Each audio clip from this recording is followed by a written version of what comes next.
I never thought I'd be the kind of woman to cheat. I used to hear stories about infidelity and scoff, thinking, how could someone do that to the person they love? But here I am, telling my own story, and it's not nearly as black and white as I once believed. When I married Adam, I truly thought it was forever. We had been inseparable since college, the kind of couple that friends envied, playful, affectionate, always on the same page. I never had a doubt that he was the man I wanted to build a life with, and for a while, we were happy. But somewhere along the way, that happiness started to fade. It wasn't one big, dramatic moment that changed things. It was a series of little ones. The way he stopped looking at me the same way he used to, the lack of excitement in his voice when I talked about my day. The fact that we could sit in the same room for hours, barely exchanging more than a few words. I convinced myself it was normal, that all marriages go through rough patches. But deep down, I felt like I was slowly disappearing. The fights started as whispers, then escalated into full-blown arguments. We weren't yelling about anything important, just small, petty things that never seemed worth the level of anger we threw at each other. But those fights chipped away at us, leaving cracks that we both pretended not to see. And when we weren't fighting, we were ignoring each other, like two strangers who happened to share the same house.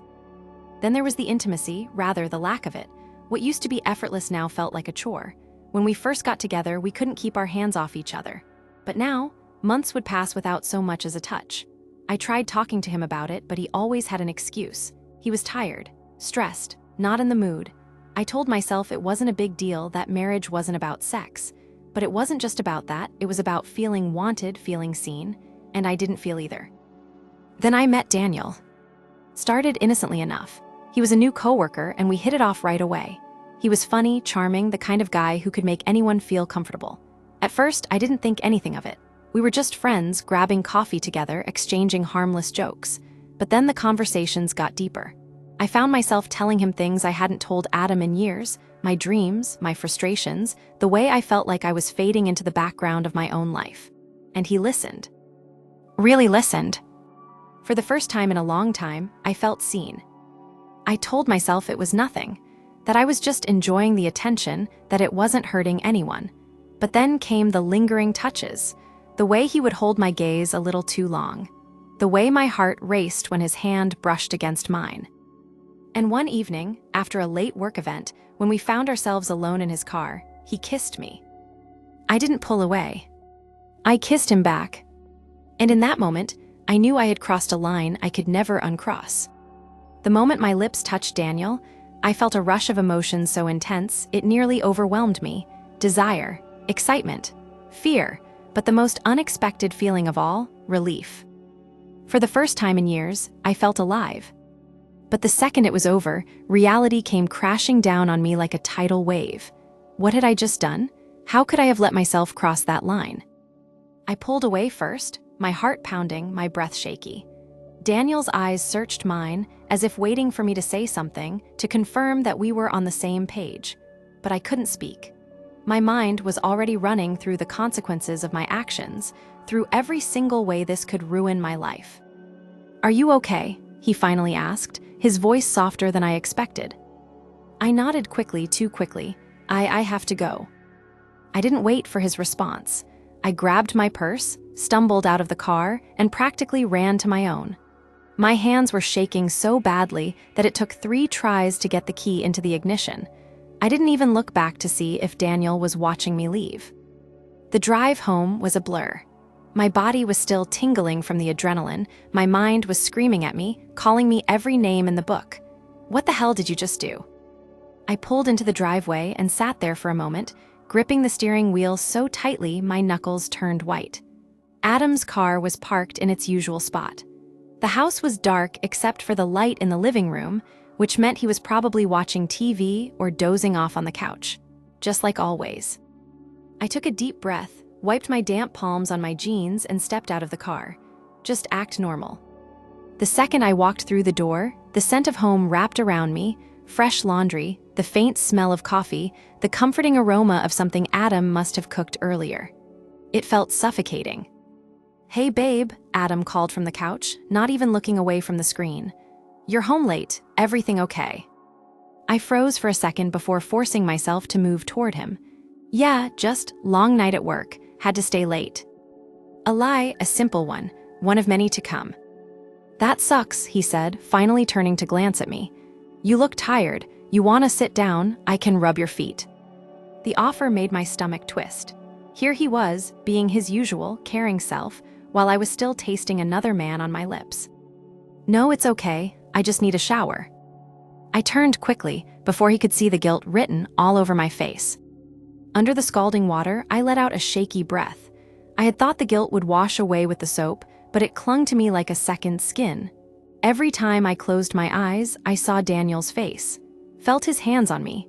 My body still craved the attention, the passion, and that terrified me.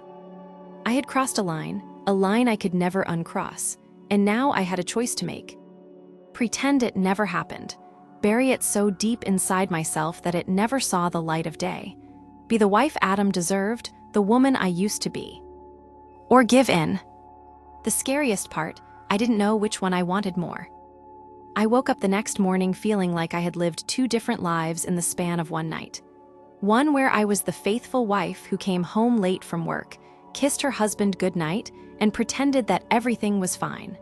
And another, one I wasn't ready to face, where I had stepped across a line I swore I never would. I lay in bed, staring at the ceiling, feeling Adam's warmth beside me. He was still asleep, his breath slow and steady. He looked peaceful, unaware that the woman lying next to him wasn't the same woman from yesterday. I should have felt grateful for that. Instead, I felt sick. The logical part of me kept whispering that it wasn't too late. It was just one kiss, one mistake. I could pretend it never happened and go back to the way things were. But deep down, I knew the truth. I had already made my choice the second I let Daniel kiss me back. At work, I tried to focus, but my mind was a battlefield. Daniel and I hadn't spoken since that night, and I was both relieved and desperate to see him again. I told myself that if he acted normal, I could too. Maybe we could pretend nothing had happened. Maybe we could move on without consequences. That illusion shattered the moment I saw him. He was standing near the break room, chatting casually with another coworker, but the second his eyes met mine, the air between us shifted. My stomach flipped, heat rising up my neck. He didn't smile, didn't say anything, but his gaze held something dangerous. A reminder, a question, what now? I turned away, pretending to be busy, but my body betrayed me. My hands trembled slightly as I poured my coffee. My breath was uneven. I felt him before I heard him. Morning, Daniel's voice was low, controlled. I forced a smile. Hey. He leaned against the counter, too close, his presence making my skin tingle. Are we going to talk about it? I swallowed hard. There's nothing to talk about. That's not true. His voice was calm, but there was an intensity in his eyes that made my heart race. You didn't stop me. I exhaled shakily, gripping my cup tighter. It was a mistake. Daniel didn't flinch, was it? I wanted to say yes. I wanted to mean it. But the way my pulse quickened at the way he looked at me said otherwise. That night, I lay awake next to Adam, my thoughts a tangled mess. Guilt and desire fought for control, neither strong enough to drown out the other. I hated myself for wanting more, for craving the attention, the thrill. But the truth was undeniable. I had been starving for this feeling for years. The next time I saw Daniel alone, I didn't walk away. The affair didn't happen all at once. It was a slow descent, one I barely noticed until I was in too deep to climb back out. It started with stolen moments, brushes of hands, lingering glances, whispers no one else could hear. We were reckless but careful, dancing on the edge of disaster. At home, I told myself I was still the same person. I kissed Adam in the mornings, asked him about his day, made dinner like always. I convinced myself that as long as I kept my two lives separate, I wasn't really hurting anyone. But secrets have weight, and mine were getting heavier by the day. I started avoiding Adam's touch, flinching when he kissed me, pulling away when he reached for me at night. I told him I was tired, stressed, overwhelmed by work. He believed me. Or maybe he just wanted to believe me. I knew I was walking on a tightrope, that eventually something would tip the balance, but in that moment I didn't care. Because when I was with Daniel, I felt alive. And I wasn't ready to let that go. The affair was like an addiction. A dangerous, exhilarating escape that pulled me deeper with every stolen moment. With Daniel, I felt weightless, like the pieces of myself I had lost over the years were suddenly snapping back into place. But with Adam, I felt the cracks forming beneath my feet, threatening to swallow me whole. I told myself I was being careful, that I could balance both lives, that no one had to get hurt. I convinced myself that as long as I played my role at home, Adam would never suspect a thing. But secrets have a way of unraveling, no matter how tightly you try to keep them buried. It started with small things, little moments where I slipped, tiny clues I didn't realize I was leaving behind. One night I came home later than usual, Daniel's scent still lingering on my skin. Adam was sitting at the kitchen table, staring at his phone, his jaw tight. When I walked in, he glanced up, his expression unreadable. "You've been working late a lot lately," he said casually, but there was something off in his tone. I forced a smile, setting my bag down. "Yeah, the new project's been keeping me busy. You know how it is." He nodded slowly, studying me. "You smell different, new perfume." Panic flickered in my chest, but I kept my face neutral. "Oh, yeah. A coworker let me try hers and I liked it." Adam didn't respond right away. Instead, he stood up, walked over, and pressed a kiss to my temple. "You've been distant lately. Everything okay?" His voice was soft, almost hesitant, and that made my stomach twist even more. "Of course," I lied, forcing myself to meet his gaze. "Just exhausted. Work been draining." He studied me for a second longer before nodding. "Okay, just don't forget I'm here, all right." I swallowed hard and kissed him quickly, hoping he wouldn't feel the way my body tensed under his touch. The guilt didn't stop me. If anything, it only pushed me closer to Daniel. The more fragile my marriage felt, the more I sought solace in the arms of another man. I told myself that Daniel made me feel alive, that he understood me in a way Adam never could. But deep down, I knew the truth: what we had wasn't built on understanding. It was built on secrecy, on passion that burned too hot to last. And Daniel was getting tired of waiting in the shadows. "What are we doing, really?" he asked one night as we lay tangled in hotel sheets. "You sneak around, you come to me when you need me, but then you go back to him." I turned on my side, tracing my fingers across his chest. "You knew what this was, Daniel." He exhaled, staring at the ceiling. "Yeah, but I'm starting to wonder if I'm just a distraction for you, something temporary." I didn't answer, because maybe that was exactly what he was. He sat up, running a hand through his hair. "You're never going to leave him, are you?" The question sent a sharp jolt through me. Leave Adam? The thought had crossed my mind in fleeting moments, but I had never let myself seriously consider it. "I don't know," I admitted. I can't picture it." Daniel let out a bitter laugh. "That's the problem, isn't it? You love the thrill, the danger, but at the end of the day, you go home to him." The words stung because they were true. I had built a world where I could have both, where I could be Adam's wife and Daniel's lover, where I could indulge in passion without facing the consequences. But reality doesn't work like that. Something had to give. And I had a feeling it was about to happen sooner than I was ready for. That night, as I lay next to Adam in bed, my phone vibrated with a message. I reached for it instinctively, my pulse quickening. "Daniel, we need to talk, soon." I locked my screen quickly, heart hammering. Adam stirred beside me, shifting in his sleep, completely unaware of the storm brewing just beneath the surface. The walls were closing in, and I wasn't sure if I was ready for what came next. The message from Daniel lingered in my mind for the rest of the night. "We need to talk, soon." It wasn't a request, it was a warning. I could feel the walls of my double life closing in, squeezing me into a corner where I would have to make a choice, one I wasn't ready to face. The next morning, I went through the motions like nothing was wrong. I made coffee. I kissed Adam on the cheek as he left for work. I smiled, I laughed at the right moments, but my heart wasn't in any of it. And Adam noticed. It started with subtle changes.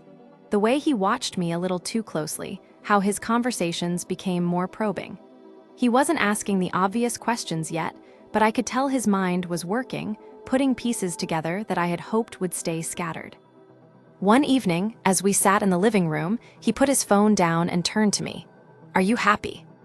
The question caught me off guard. What? In our marriage, are you happy? I forced a smile, my pulse quickening. Of course I am. Why would you ask that? He shrugged, but his eyes searched mine. I don't know, you've been different lately. Distant. I opened my mouth to give him another rehearsed excuse, but something in his expression made me hesitate. Was this my chance? My opportunity to tell the truth? But the words caught in my throat. I'm just stressed, I said instead. Work has been a lot. I didn't realize it was affecting me so much. He nodded slowly, but I could tell he wasn't convinced. Maybe we should take a trip, just us. Get away from everything, reconnect. Panic flared in my chest. A trip with Adam meant no escape, no Daniel. That sounds nice, I lied. Maybe in a few weeks when things calmed down at work. He smiled, but there was something else behind it. Something that sent a chill down my spine. The next day, I met Daniel at a small cafe near work. I knew this conversation was coming, and yet, as I sat across from him, I still wasn't prepared. You're avoiding me, he said, stirring his coffee. I don't like it. I sighed, rubbing my temples. I'm not avoiding you. Things have just been complicated. Because of Adam? He asked, his voice lower now. Or because you're realizing you don't actually want to leave him? I flinched. That's not. Be honest with yourself, Rachel. He leaned forward, his eyes burning into mine. You say you want more. You say you want to feel alive. But at the end of the day, you go home to him. And I'm done being second place. I swallowed hard, my mind spinning. What are you saying? Daniel sighed, running a hand through his hair. I need to know what this is. What we are. I'm not going to keep sneaking around like this. I deserve better. Guilt crashed over me like a tidal wave. He was right. He did deserve better. But was I ready to let him go? That night, I lay in bed, staring at the ceiling. Adam was beside me, already asleep, his breathing slow and steady. I turned to face him, studying the man I had once loved so deeply, the man I had built a life with. How had we gotten here? I thought about Daniel, about the fire, the passion, the way he made me feel like I was someone new, someone exciting. And I thought about Adam, the stability, the history, the love that had faded but never truly disappeared. I had spent months running from this moment, from the inevitable choice I would have to make, but there was no more time. I had to decide. Because one way or another, this was all about to come crashing down. The weight of my double life had finally become unbearable. No more stolen moments. No more pretending. No more carefully constructed lies. The walls were closing in, and I could feel the foundation cracking beneath my feet. And then it all collapsed. The night it happened, everything felt normal. Too normal. Adam and I sat at the dinner table, eating in silence. I poked at my food, my appetite non-existent. He was watching me again, subtly, but I could feel it, like he had been waiting for the right moment to say something. Rachel, he said finally, setting his fork down. I need to ask you something, and I want you to be honest with me. My stomach clenched. Okay. He exhaled, his fingers tapping against the table. Are you seeing someone else? The room felt smaller, like the walls had moved in an inch closer. My heart pounded in my chest. I had imagined this moment 100 different ways, but none of them had prepared me for the reality of it. I could lie, I could deny everything, but something in his expression told me it wouldn't work. He already knew, or at least he had enough proof that my words wouldn't matter. I swallowed hard. Adam. His jaw tightened. Just tell me the truth. I opened my mouth, but nothing came out. I saw the pain in his eyes, the quiet devastation. And I realized that whatever I said, it wouldn't change the fact that I had already destroyed us. Finally, I nodded. Yes. The silence that followed was deafening. Adam leaned back in his chair, his face unreadable. How long? A few months. He let out a bitter laugh, shaking his head. A few months. Jesus, Rachel. I felt the sting of tears behind my eyes. I never wanted to hurt you. But you did. His voice was flat, hollow. And what now? Are you in love with him? Are you leaving? Was I? The answer should have been simple, but it was. I had spent so long running between two worlds that I didn't know which one I truly belonged to. I don't know, I whispered. That was the wrong answer. Adam pushed his chair back abruptly, standing up. You do know? Are you serious? I flinched. Adam, please. No, he held up a hand. You made your choice, you just didn't think I'd find out. His words hit me like a slap. And he was right.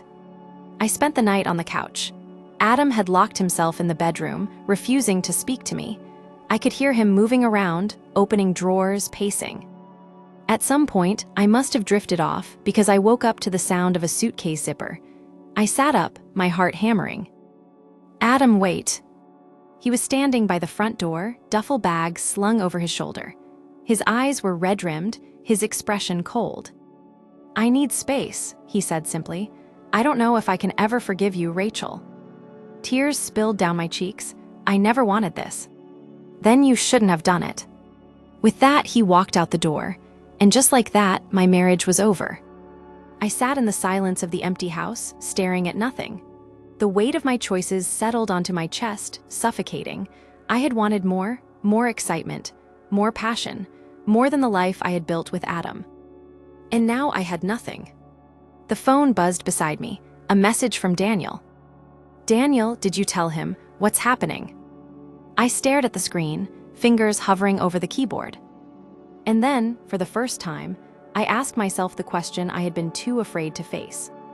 Was this what I really wanted? I had always thought the hardest part of cheating would be the guilt. The lies, the sneaking around, the fear of getting caught, but I was wrong. The hardest part was the silence after everything fell apart. Adam was gone. The house felt different without him, emptier, colder. I sat on the couch, staring at my phone, Daniel's message still unanswered on the screen. Did you tell him? What's happening? I should have felt relief. The choice had been made for me. No more secrets, no more living between two lives. But instead of freedom, all I felt was exhaustion. Because now I had to face the truth, I had destroyed everything, and I wasn't sure if it was worth it. Daniel called the next morning. I let it ring, staring at the screen until it stopped. He called again, and again. Finally, I picked up. Rachel, he breathed, relieved. I was worried, what's going on? I swallowed hard. Adam left, he knows. A pause, then so what now? I closed my eyes. What now? Wasn't this what I wanted? Wasn't Daniel supposed to be my escape, my fresh start? Then why did it feel like I was standing at the edge of a cliff, about to jump into something I wasn't sure I wanted? I don't know, I admitted. Daniel sighed. Rachel, come on, this is good, isn't it? Now we don't have to hide. I should have felt excitement in his voice. I should have wanted to run straight to him, to leave all the wreckage behind. But I didn't. Instead, all I could think about was the way Adam looked at me before he walked out that door. The way he had trusted me for so long, never suspecting. The way I had shattered him. And suddenly, Daniel didn't feel like an escape anymore. I need time, I whispered.